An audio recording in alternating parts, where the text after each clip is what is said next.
Hi everyone and welcome back to my channel. It's Rog here once again, and today I'm going to be cooking something so simple, so easy. It's a one ingredient dish, I suppose you could call it. It's deep fried halloumi chips or fries. Now I've quite often had these out if I've had a pub lunch or anything. They're really tasty, but I didn't realise just how easy they are to do. I mean, obviously, first we've got to take some halloumi cheese. So I bought this nice halloumi cheese from a local supermarket. Now I'm going to cut this into chips, but it's doing me a favour really, because quite often as you cut this way, as you can see, they break into chips on their own. I mean, you know, how easy is that? So anyway, I'm going to carry on, prepare these and get them ready for deep frying. I might add that I use no seasoning whatsoever. It's a very salty cheese, as you probably know, so it doesn't need it.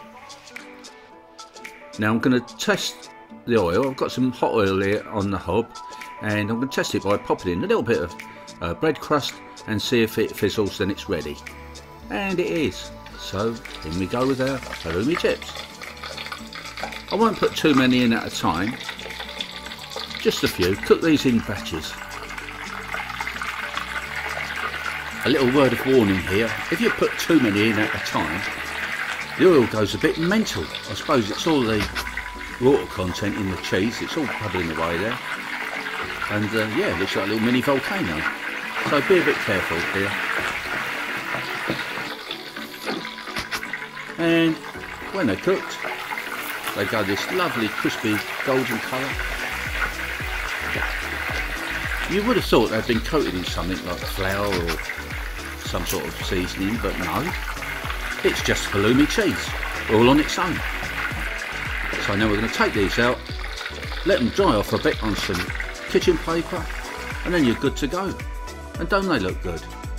Really tasty, lovely colour, crispy on the outside, soft and cheesy on the inside. Beautiful. Going to be doing this again. If you've enjoyed this video, which I really hope you have done, please consider subscribing to my channel to see all my future videos or any of the old ones that I've done in the past. Thanks for watching, and bye for now.